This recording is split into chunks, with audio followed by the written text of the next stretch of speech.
Tonight, a bittersweet victory. A charity is to have thousands of pounds which were embezzled returned, but those impacted are still recovering from the betrayal. It's justice for the charity. The hurt that she has caused my family and her own family, will never get over that kind of hurt. Also making the headlines, claims mothers and babies have been put at risk because of staff shortages at the maternity unit in Edinburgh. In sport, the former Celtic boss Ange Postecoglou is back in Glasgow as Rangers prepare to face his Spurs side in the Europa League. And Frankie Kent is back in the Hearts squad for their Conference League clash against Copenhagen. I'm John Mackay. This is the STV News at 6.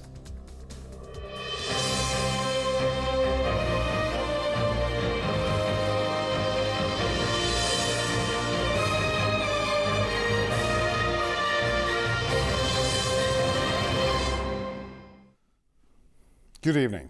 It's justice for our charities, but it doesn't compensate for hurt and betrayal.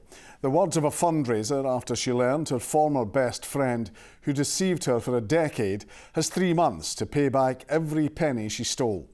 Lindsay McCallum is serving a 3-year jail term after admitting embezzling £95,000 from Rainbow Valley and the Anthony Nolan Trust.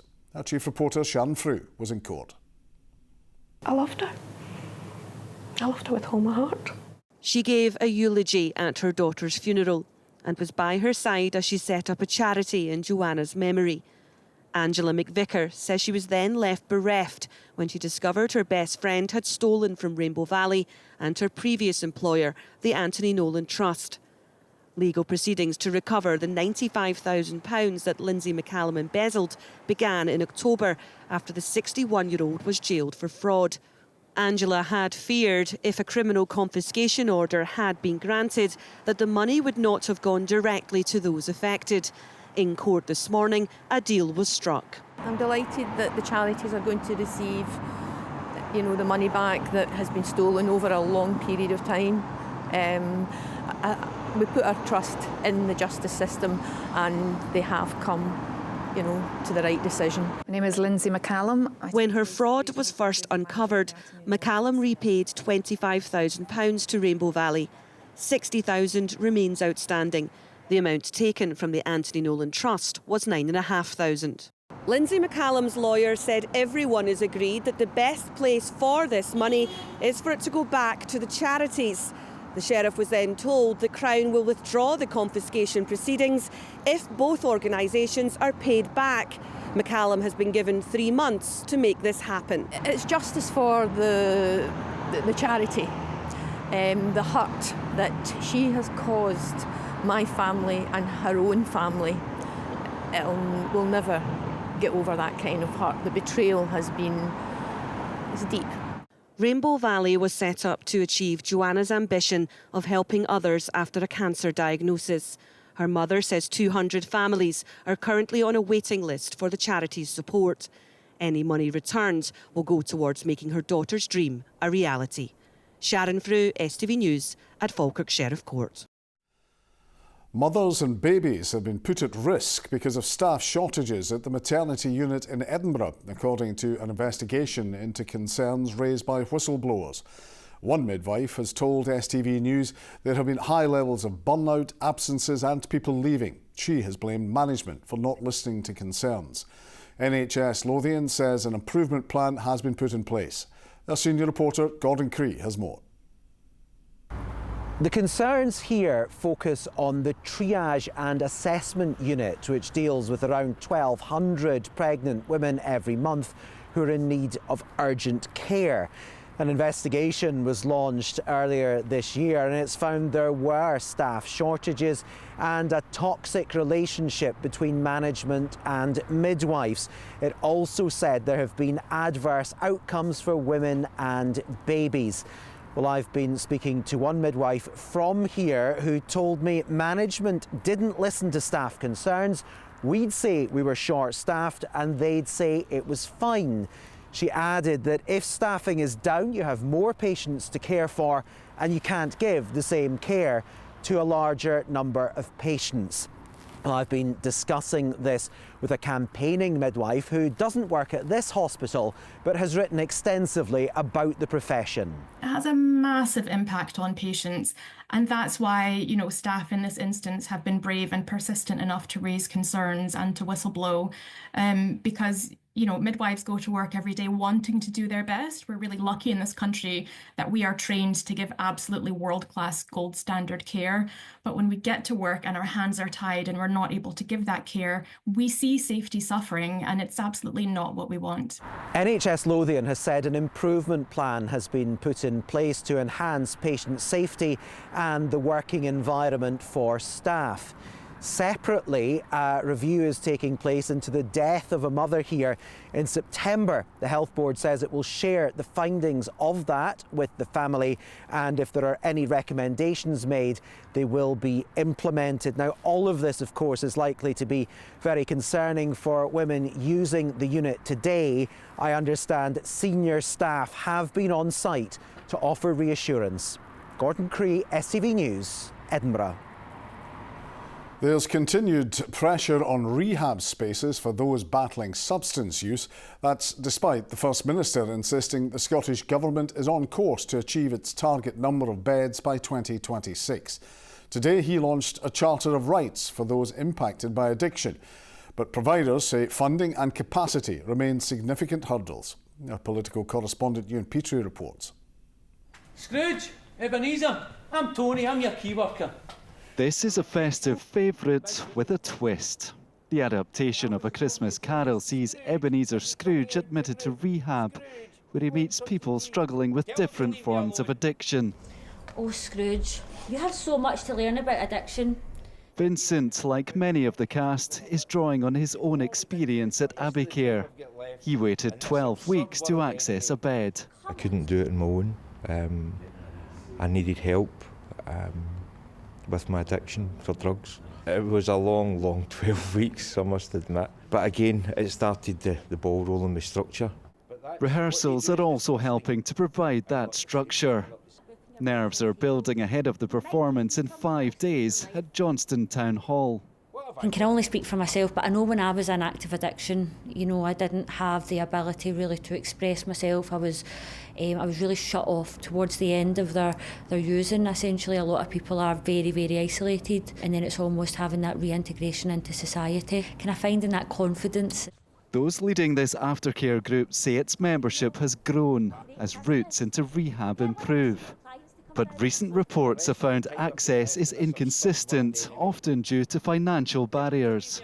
I feel almost guilty, the fact that I've been a beneficiary of the limited funds that are available there, but also very lucky. I remember my mum in particular was trying to phone all sorts of places looking for ways of getting me in somewhere. I'm absolutely certain that I would still be drinking and using drugs, and that it might not have happened today or tomorrow, but at some point I would have ended up dying from it. I feel there's a lack of beds still, a lack of treatment centres where everybody can get that opportunity. A lot of that will come down to your postcode, what area you're in, is your local addiction service encouraging you, informing you about residential rehab, are they releasing the funding?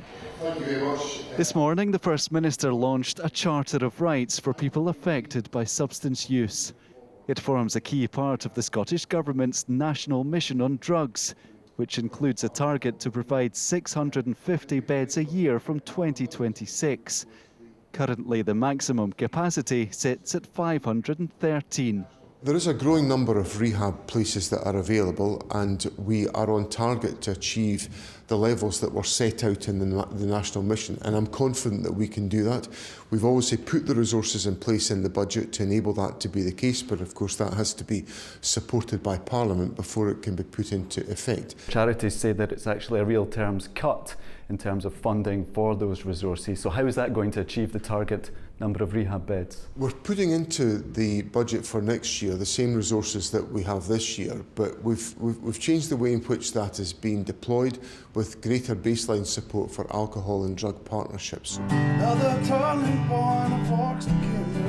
The themes in this Christmas classic will strike a chord with many in the audience. Those on stage aim to show it's never too late to change your life for the better. Ewan Petrie, STV News. A body found in an estuary in Annan has been formally identified as that of a woman reported missing after getting stuck in mud. 74-year-old Shona Campbell was walking the shore of the Solway Firth when she called 999 to report getting into difficulty in the mud on Monday evening. A Police Scotland spokesperson said her death is being treated as unexplained, but it's not believed to be suspicious. The UK government has banned the prescription of puberty blockers to under-18s. The decision, which also applies in Scotland, comes after medical experts said the drugs given to some children for gender dysphoria posed an unacceptable safety risk. Our Westminster correspondent, Paris Goutsayanis, joins us. So, Paris, what's behind this announcement? Well, there was a major review of NHS gender services earlier this year, and it found that there was insufficient evidence of the safety of giving puberty blockers to children. NHS Greater Glasgow and Clyde, which runs the only gender clinic for under-18s in Scotland, suspended their use in March for new patients. Now they're going to be banned for under-18s outright on the NHS and privately. Now, regulation of medicines is reserved to Westminster, so this ban will apply in Scotland and across the UK, but anyone who's already receiving the drugs as part of their treatment will continue to do so. The UK Health Secretary, Wes Streeting, also announced a world-first clinical study to provide the evidence that's been missing so far.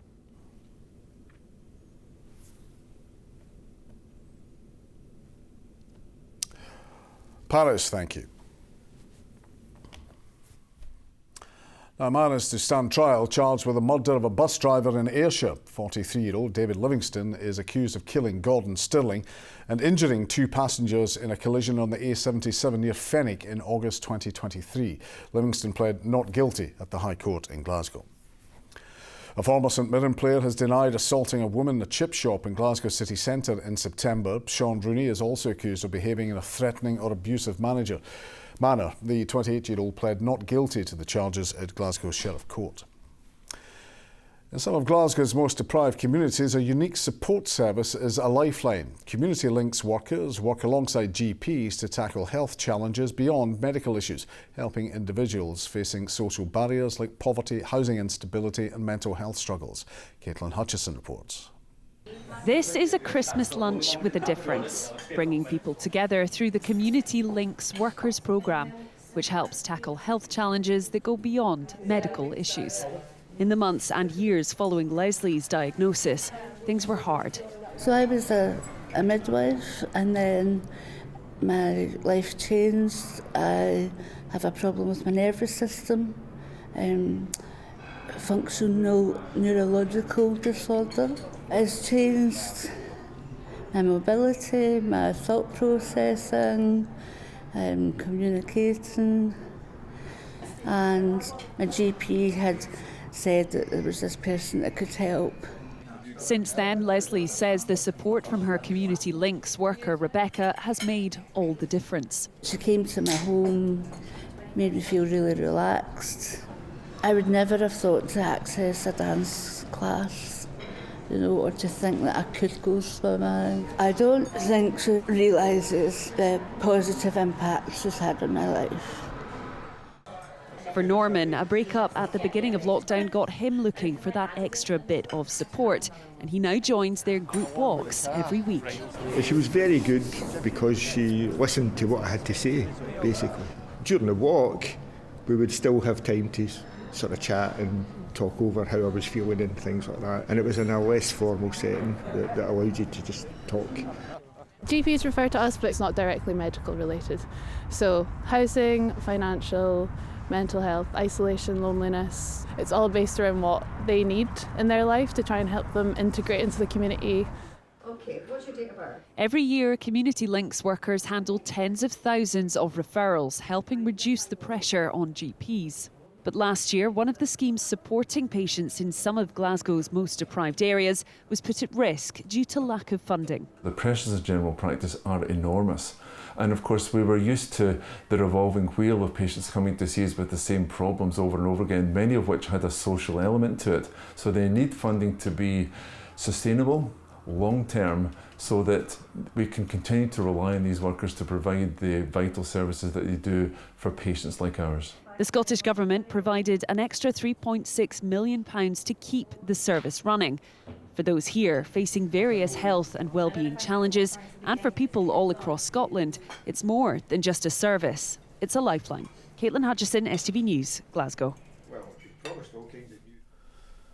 Raman is standing by with the sport and looking ahead to another Battle of Britain. Raman. Absolutely, John. Rangers against Tottenham Hotspur at Ibrox tomorrow night. Can you tell me a wee bit excited? Huge game that is, and both managers, Philippe Clement and Ange Postecoglou, have been speaking to the media today.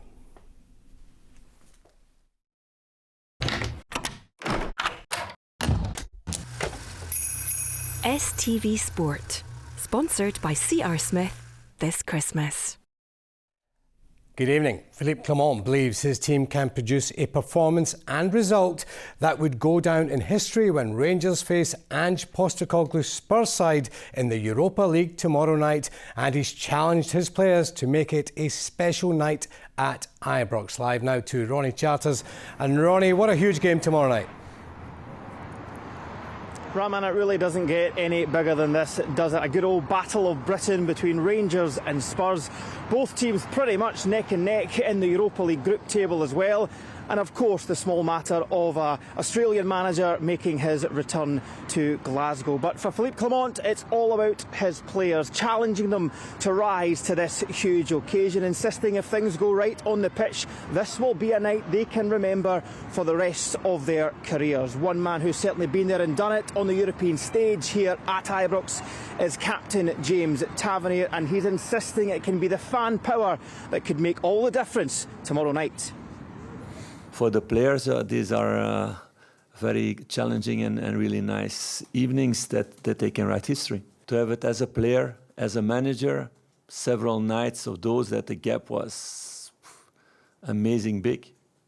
And those are also the best nights. If you then perform and you get the results, those are also the nights that you remember all of your life. The Tottenham players are experienced, they've played in big stadiums before. Can these guys be affected by a European night here? I believe they can, because if you go back and the run to Seville, the sound of the atmosphere, that was, I've never experienced that, and it was some really big nights, and we get 50,000 fans in the stadium every single week, but them European nights were something really special, so hopefully we can create that kind of atmosphere tomorrow night. Well, of course, the return of former Celtic boss Ange Postecoglou has been a hot topic in the build-up to this match. He obviously left Parkhead last summer to take up residency in North London, but the Australian certainly hasn't had it all his own way. In the English Premier League of late, he comes into this one under a bit of pressure. He's just arrived here at Ibrox and just wrapped up his media conference. I think what kind of reception I'll get. It's obviously significant for a couple of reasons. Obviously, when the draw came out, it was the one that was most of interest to me because of, I guess, my history up here. And looking forward to it. It should be a good game, and also, like I said, in the context of sort of where we are in Europe, important game. I think important game for both clubs. Positive result gets you a good way to getting through the knockout stages. So looking forward to it. A huge 4 nights for Rangers. Spurs tomorrow, and then the small matter of the League Cup final with Celtic on Sunday. One thing for certain though, 8 p.m. tomorrow as Rangers and Tottenham Hotspur walk out at Ibrox in the Europa League. This place behind us will be rocking. Raman. Ronnie at Ibrox, thanks very much for that.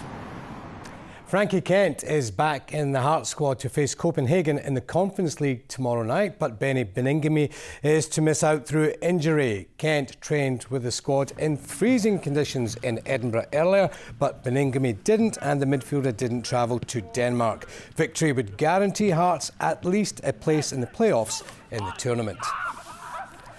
Brendan Rodgers admits Celtic's goalless draw against Dinamo Zagreb in the Champions League last night was a missed opportunity, but says it shows how far the team has progressed, being disappointed after securing 1 point away from home. If you looked at the old format and said we had 9 points after 6 games, you'd be so happy, especially how it's gone for us in the last numbers of years. So this group and team is gaining confidence at this level now, and obviously tonight, I think it tells everything that we're probably a little disappointed that we haven't won the game. To rugby, and Duhan van der Merwe says unfinished business persuaded him to sign a contract extension with Edinburgh Rugby as he set his sights on winning silverware with club and country. Scotland's current record try scorer will remain in the capital until at least 2027, despite receiving big money offers to play abroad. Jamie Borthwick reports. He arrived 7 years ago with his professional career hanging in the balance. He's now a record-breaking Scotland try scorer, a British and Irish Lion, and one of the most sought-after wingers in world rugby. But after weighing up his options, Duhan van der Merwe has decided that Edinburgh remains home. I do believe there's some unfinished business. I haven't won anything at the club for some time now, so I do believe that this group, is a special group, and I do believe we can win something. And I potentially go to Japan and I call time on my Test career at the age of 29, where I do feel the club and Scotland itself has given me so much, and I've still got a lot more to give. So I know it's not time for me to give it up yet. The contract is a boost for Sean Everett, whose side have struggled for consistency during his tenure as head coach. Yeah, it's important for us to keep a guy like Duhan, who's world class in his position. He means a lot to Scotland rugby, and particularly to us Edinburgh. We know that there were a lot of clubs looking at Duhan. We're just happy that he's chosen Edinburgh to be his home for the next 2 years or 2.5 years. We're delighted. He's the top try scorer in Scotland, and hopefully he can bring the same to us. Edinburgh return to action in the European Challenge Cup with a visit of France's Bayonne on Friday night. Jamie Borthwick, STV Sport. Finally, snooker, and at the Scottish Open, Stephen Maguire has defeated world champion Kyron Wilson. Maguire won his second round match by 4 frames to 2, sealing victory with a century break. John Higgins faces Barry Hawkins in his second round match this evening.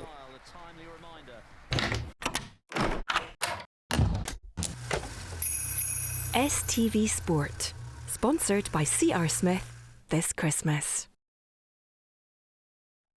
And that is all your sport tonight, John. Tomorrow's sport comes from, guess where? Ibrox. Should be some game. Rahman, thank you. Well, the weather has been cold but settled. Let's see if any change is coming. Sean has the forecast. An icy start to the day will give way to a series of oohs and ahs. TUI sponsors STV Weather. Very good evening to you. I thought I would start off with the long-term temperature trend. A lot of you will be thinking about your travel plans for Christmas and whether you can get the sledge out for Christmas Day. Well, big changes coming next week. Sunday, we're going to start seeing much warmer air coming in from the south. Temperatures up to about 11 or 12 degrees Celsius, turning very mild next week. But as we head towards the big day itself, though, things will start to turn a little bit colder. But lots of our weather models then have the cooling weather towards Christmas Day for it then to warm up around Christmas Day itself. But meteorologically speaking, it is a long way off and things may change. I'll keep a close eye on it for you, but certainly a lot milder next week. You can forget the frost next week, but for the time being, another very cold, frosty one to come. Temperatures down to about -3, -4 degrees, and again some mist and fog, which of course hasn't cleared in some spots during this afternoon. So again, that will be an issue into tomorrow morning, and again icy where we've got that too. But for most of us, dry, clear spells tonight, and then tomorrow dry, bright after any mist and fog clears away. Temperatures very similar to today. 2-3 degrees Celsius, maybe still an ice day where we hang on to a few fog patches until later on. Warmer across the Hebrides, temperatures about 6 or 7 degrees Celsius. Cloudier conditions here. Now it's across the Highlands, Argyll and Bute. We'll always hang on to a bit more cloud during Friday and also Saturday. The risk of drizzle. Chillier and brighter weather across eastern parts. A lot milder for all of us though by Sunday. Bye-bye. TUI sponsors STV Weather.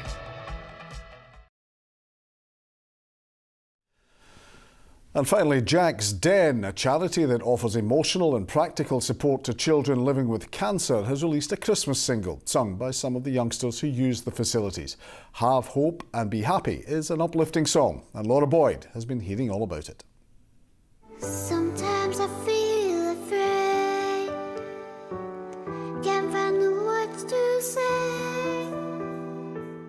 hope and be happy. The beautiful song released today by some of the children who visit cancer charity Jack Sten. Youngsters affected by the disease and their siblings were invited into a studio to lay down the track that they hope will let people know just how special the Den is. I've always wanted to record a song in a recording studio. It's been fun and exciting to do.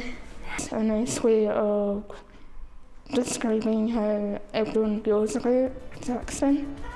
When I walked into the studio, I just felt as soon as I walked into it like I was famous already.